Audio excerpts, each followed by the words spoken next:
Okay, let's unpack this. Welcome back to the deep dive.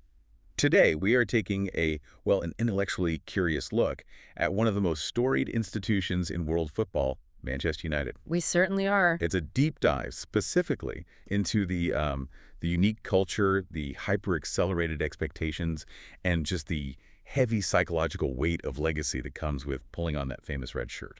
And our analysis is really fueled by some surprisingly candid comments from the former Danish midfielder Christian Eriksen. Absolutely. He gave this interview to the Sunday Times, and it's just offered this really rare and sort of unfiltered glimpse behind the usually very opaque curtain at Old Trafford. It's not just a critique of tactics or performance, is it? What we have here is an exploration of the fundamental disconnect between the club's massive corporate identity and its often impossible historical expectations. Yeah, and the sources we've gathered, so excerpts from that interview, but also the immediate and, frankly, explosive fan reaction on places like Reddit.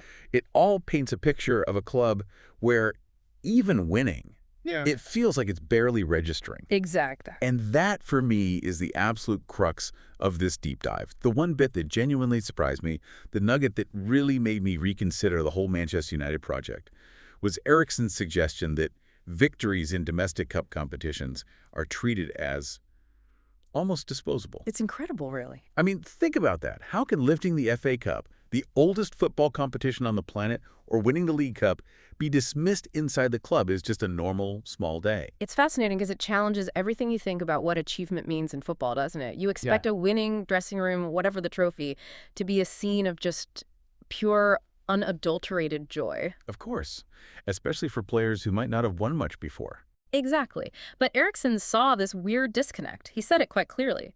Because of United's colossal history and size, it only matters with the Premier League or Champions League. Anything else is. Anything else is, in his words, just not good enough. So, our mission today is to really analyze what this mindset is doing to the club, to its players.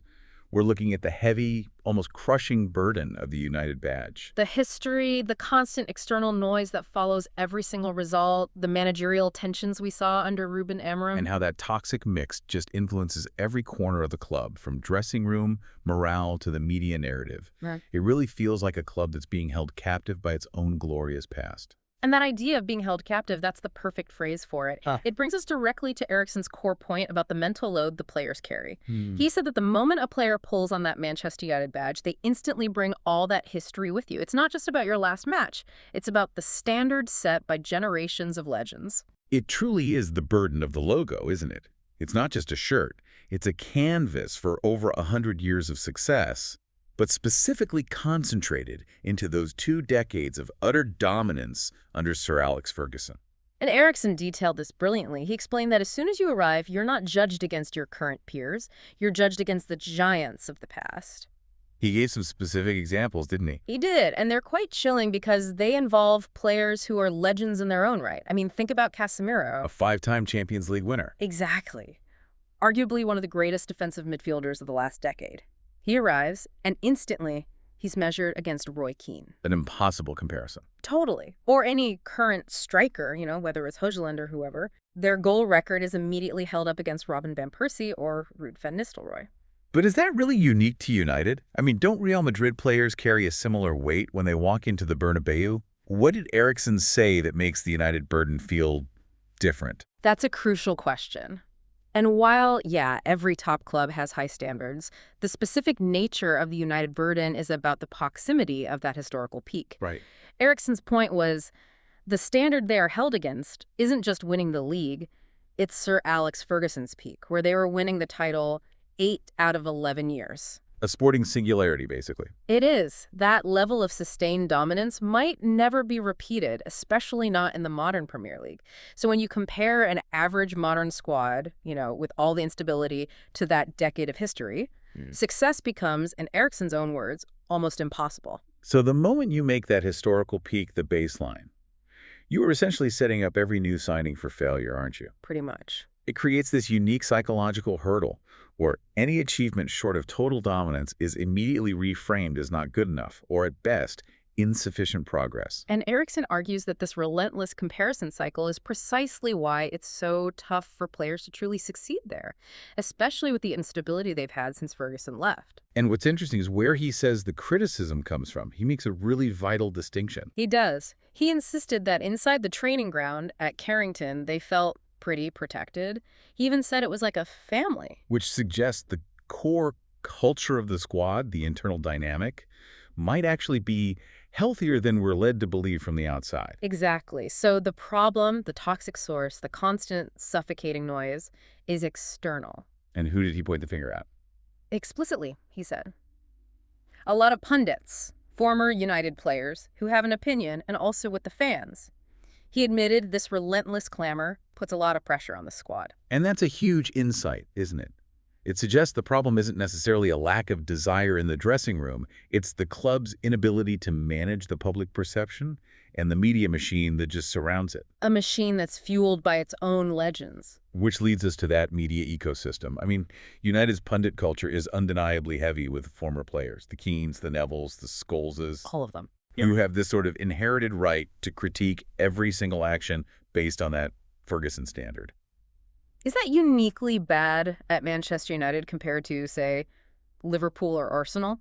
I think it is, Yeah. While other clubs have famous ex-players in the media, the sheer concentration of United legends in key broadcast roles is unparalleled. Mm-hmm. And because their baseline for comparison is so historically high, their critiques often feel more brutal, less aware of the context of the modern game. So if you're a new signing, you know you're being constantly evaluated against this mythical benchmark. By the very pundits who are now tearing into you on television, it just makes the psychological load exponentially heavier. It creates a situation where players, particularly young ones or new arrivals, might fear failure more than they embrace taking risks. And Eriksen's advice was that the only way to succeed was to shut up everything else. But how on earth do you do that? You can't. How do you shut up the voices when they're on every major channel, every talk show, and then reflected back at you in an endless loop on social media? It's an impossible instruction. It becomes an internal performance inhibitor, doesn't it? The constant external noise translates directly into instability and sort of hypervigilance among the players. Always waiting for the next negative headline. Always.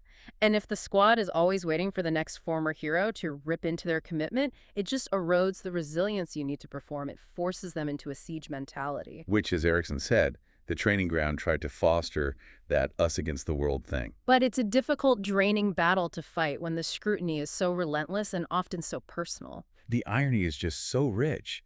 The very culture of high expectation and hypercriticism, which is supposed to maintain United's elite standards, might actually be the most counterproductive force imaginable. It's a self-fulfilling cycle.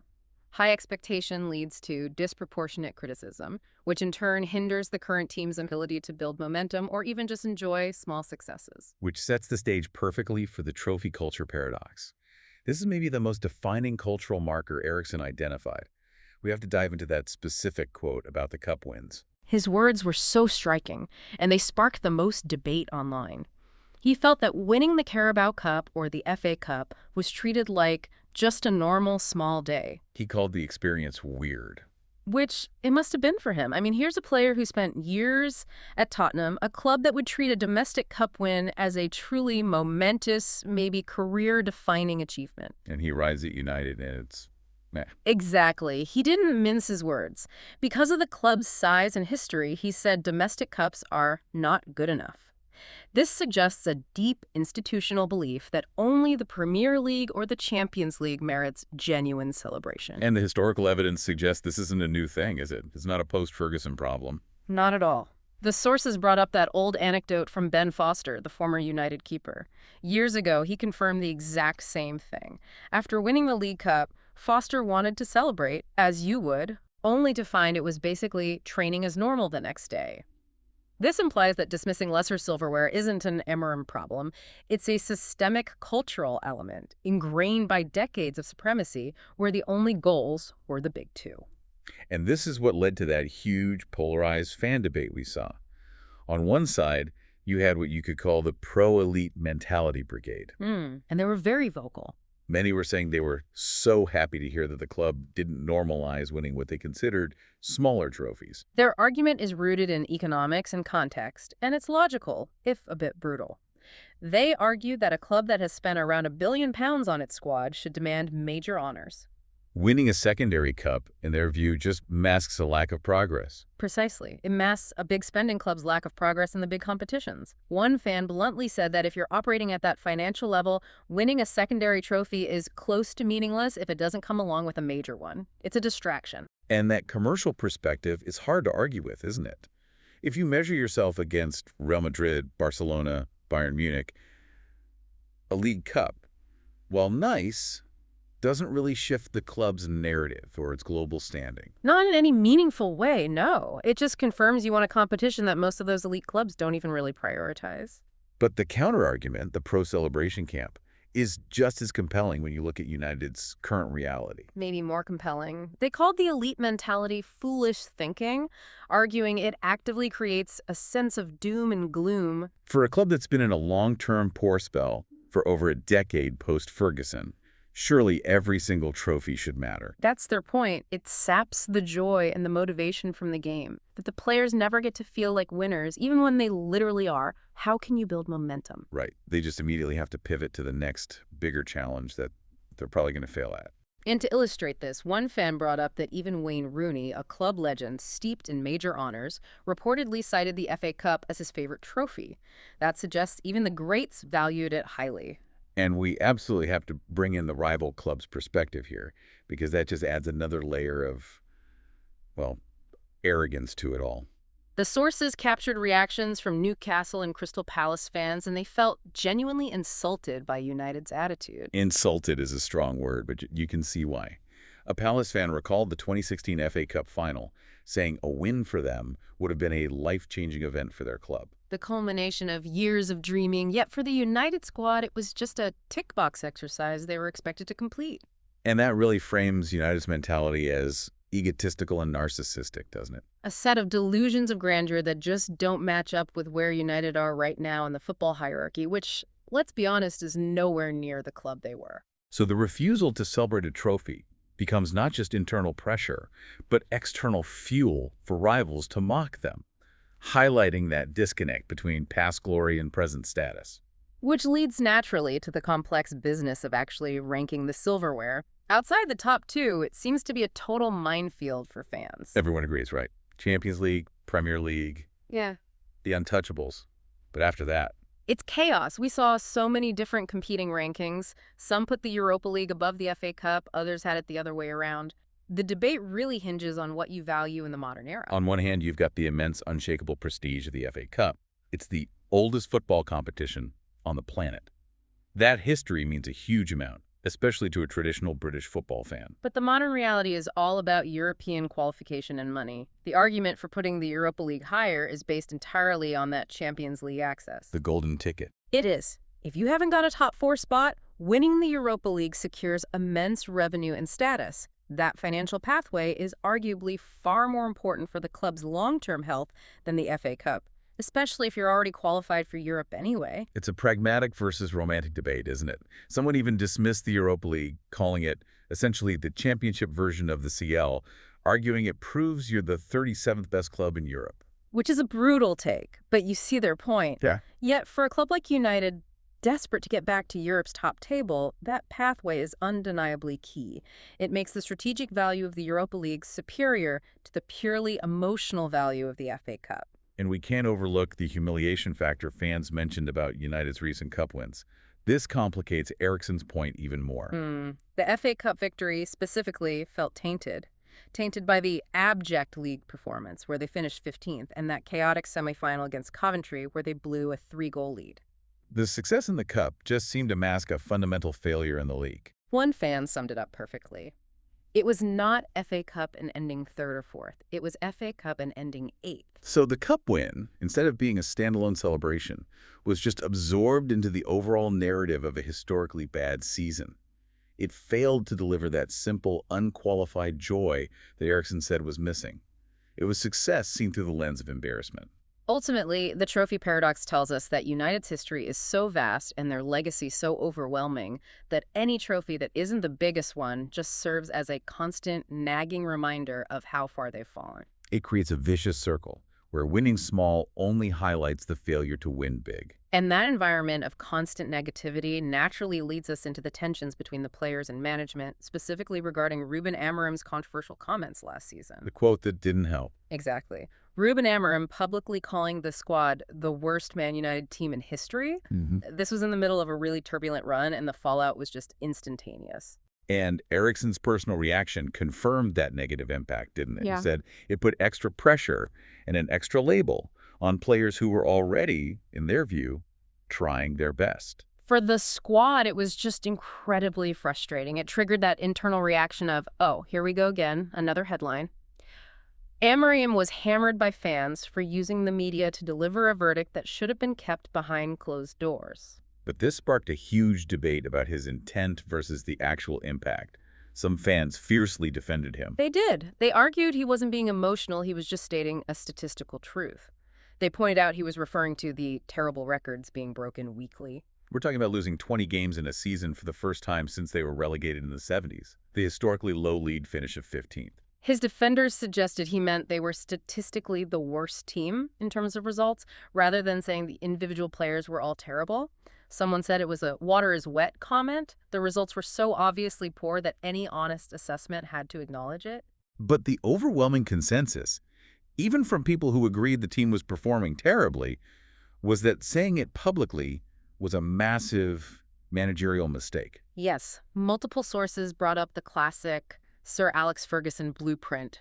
Criticize privately, praise publicly. You protect your players in the press, you tell the media any fault lies with you, but you absolutely rip into them behind closed doors. The manager should never take on the role of the media. The media is already tearing into them relentlessly. You have to be the shield. Yeah, and crucially, we know it had a lasting impact because Amorim himself regretted it publicly later on. He did. He said he was a young guy who sometimes makes mistakes, admitting he shouldn't talk right after a game when he's fuming. There were even suggestions it happened after he'd smashed a pitchside TV in frustration. Which just paints a picture of a comment born out of raw, unfiltered anger and maybe a bit of inexperience under that intense Old Trafford spotlight. But this leads to the irony headline, which several fans jumped on.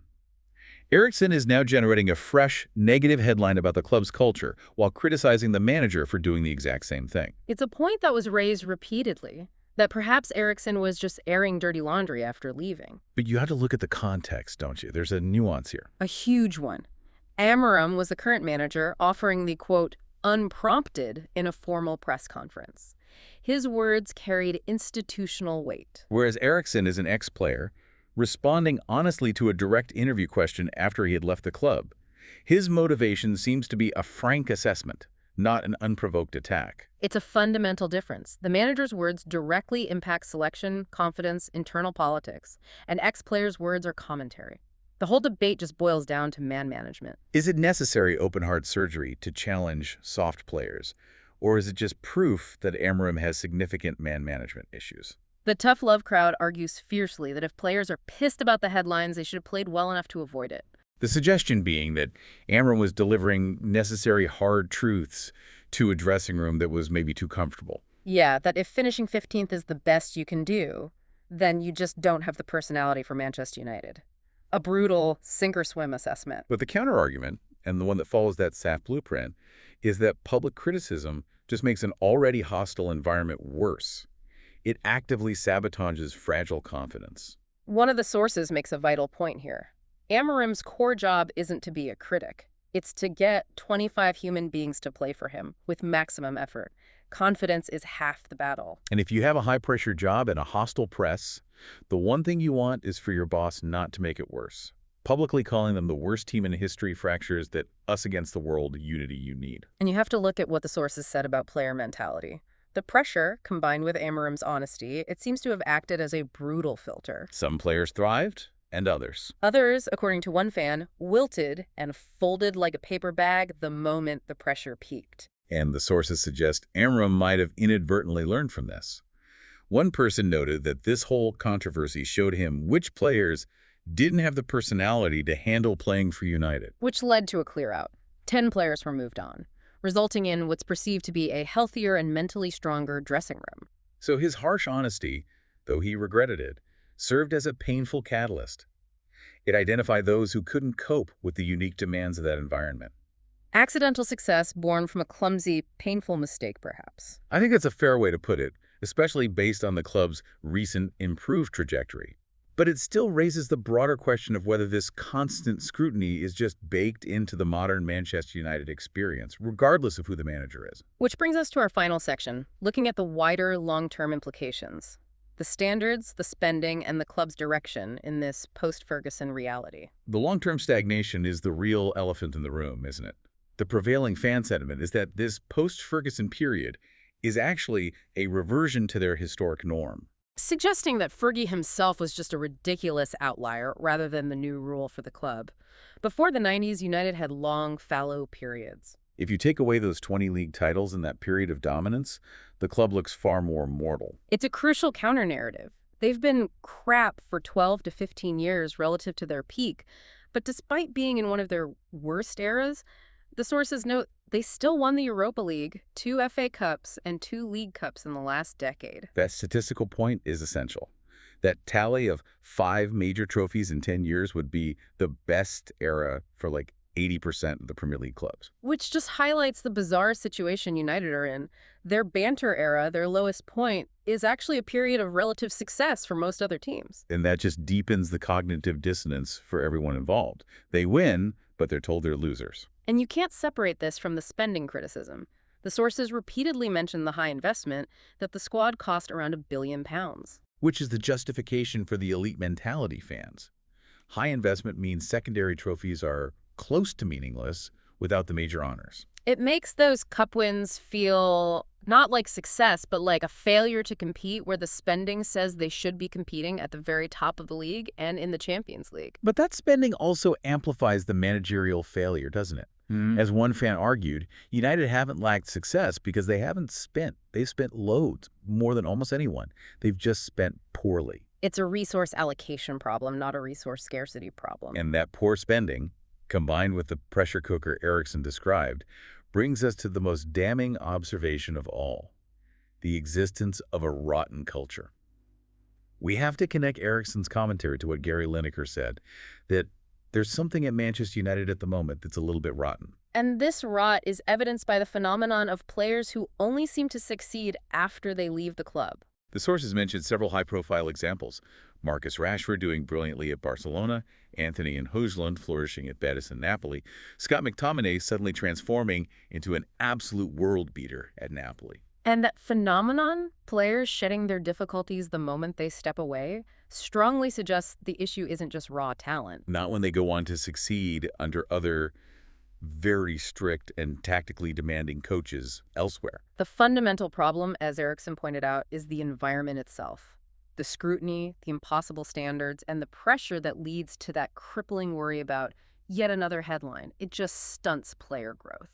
It creates a situation where players, regardless of their talent, arrive and immediately face a psychological battle that's bigger than the tactical challenges on the pitch. They're battling the weight of history and the media, not just the opposing 11. And Amorim, by moving on those 10 players who didn't have the personality to handle playing for United, seems to have recognized this critical fact. He seems to be focused on building a squad that can withstand the unique mental gymnastics required, prioritizing mental fortitude alongside footballing ability. The current situation, while still measured against those awful recent performances, the 7-0 to Liverpool, for instance, it does show a trajectory where they're finally competing for European places again. It suggests the open heart surgery, however clumsy, is starting to yield some results. The club is in this bizarre psychological transition. The irony is that the current standard is temporarily measured against how bad they were recently, rather than exclusively against how good they were historically. And that brief respite in expectations is the club's opportunity. But the core challenge remains. The sources reveal that United's biggest battle isn't always the opponent on the pitch, but the ghosts of their own history and the unforgiving standards set by pundits and fans. So, what does this all mean for the future? This deep dive reveals a constant conflict. The club is too big, too rich, and too successful historically to celebrate minor trophies, but it's currently not successful enough to consistently win the major ones. It exists in a permanent state of dissatisfaction. And that leads to the final provocative thought we want to leave you with. If success is measured solely by the Premier League or Champions League, and anything less is culturally decreed as a normal small day, that doesn't warrant celebration. How long will it take for Manchester United's immense history to become an anchor that drags them down rather than an inspiration that lifts them up? They risk creating a culture where only the most thick-skinned, perhaps even arrogant players can mentally survive, and that might come at the expense of technical brilliance or collective unity. The legacy, as Eriksen explained, is the ultimate double-edged sword.